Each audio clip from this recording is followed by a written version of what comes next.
Ya, terkait dengan batasan mana yang masuk dalam urusan akhirat, yaitu yang terkait dengan keyakinan, pemahaman, ibadah atau amal, dan mana yang masuk dalam batasan-batasan urusan dunia. Maka urusan dunia ini kalau dikembalikan kepada manusia, itu mereka paham, ini memang aturannya semua maklum dipahami. Sehingga tadi ketika memasukkan dalam istilah atau dalam ucapan salam, kemudian diganti dengan lafadz yang lainnya, maka secara fitrah tadi, maka inilah yang mungkin asalnya ini semuanya sudah ada ketetapan dan penjelasannya.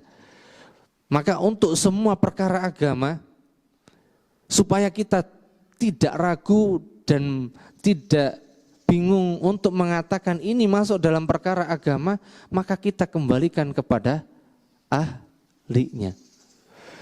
Jangan masing-masing berbicara dan memberikan penjelasan sendiri-sendiri.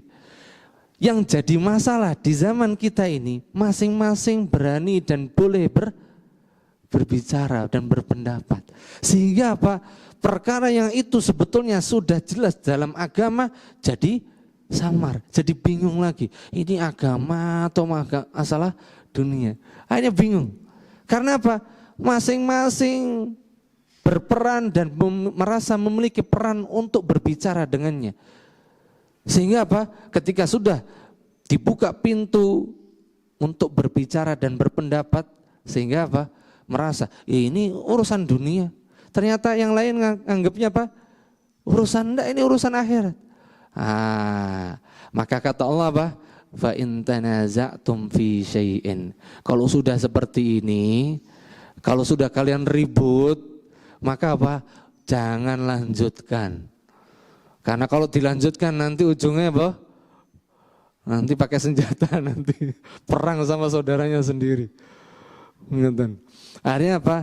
Allah lanjutkan dalam firman-Nya, farudduhu ilallah war rasul.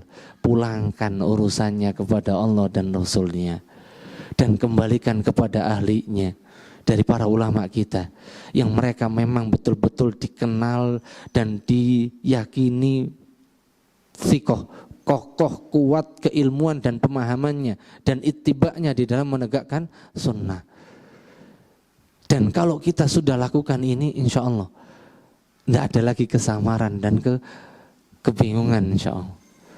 Tapi ketika kalau masing-masing masih dengan apa? Pendapatnya sendiri, tidak selesai, bahkan semakin banyak pendapat. Itu yang terjadi. Dan memang itu yang menjadi masalah selama ini. Maka para ulama dan ahli ilmu ini mereka jelas.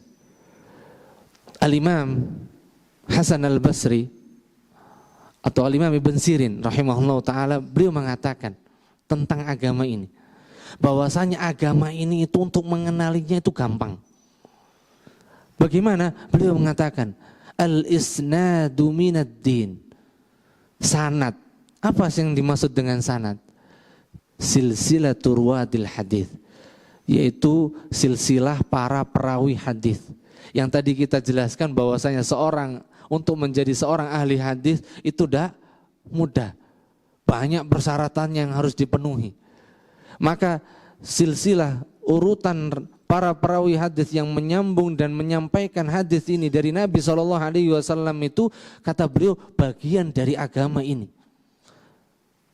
Berarti agama ini itu harus jelas dari mana kita ngambil. Sampai enggak kita dari siapa? Dari guru kita dari pendahulunya, dari sampai tabi'in, dari sampai para sahabat, bahkan sampai ke Rasulullah. Bukan hanya mengklaim saja yang bisa dibeli hari ini. Si sanad tadi yang mungkin ini diperjualbelikan oleh sebagian kelompok dengan mengatasnamakan keturunan Nabi SAW. Mereka menjual beli itu dalam rangka untuk apa? Untuk agama ini. Sehingga apa? yang ada dan terjadi agama ini biar rusak dengan ulah mereka. Agama yang bukan menjadi agamanya Nabi dikatakan inilah agamanya Nabi. Padahal Nabi tidak pernah ajarkan.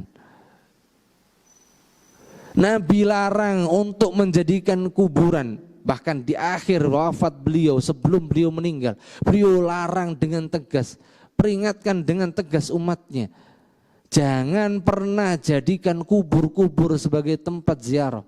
Bahkan jangan pernah jadikan kuburku sebagai tempat beribadah, tempat berdoa, tempat ziarah. Yang kalian berdoa, beribadah di sana. Jangan, kata beliau. La taj'alu qabri idan.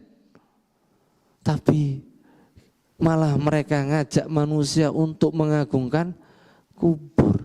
Terus mengatakan dan menjadikan ini sunnahnya Rasulullah, ini agamanya Rasulullah. Dari mana? Nah itulah kalau dipulangkan dan dikembalikan kepada masing-masing. Bukan dikembalikan kepada sumbernya, kepada petunjuk Al-Quran dan As-Sunnah. Dan sebagaimana petunjuk dan pemahamannya yang benar. Maka supaya kita tidak bingung, kita ada para asatidzah, para guru-guru kita. Kita bisa tanya mereka.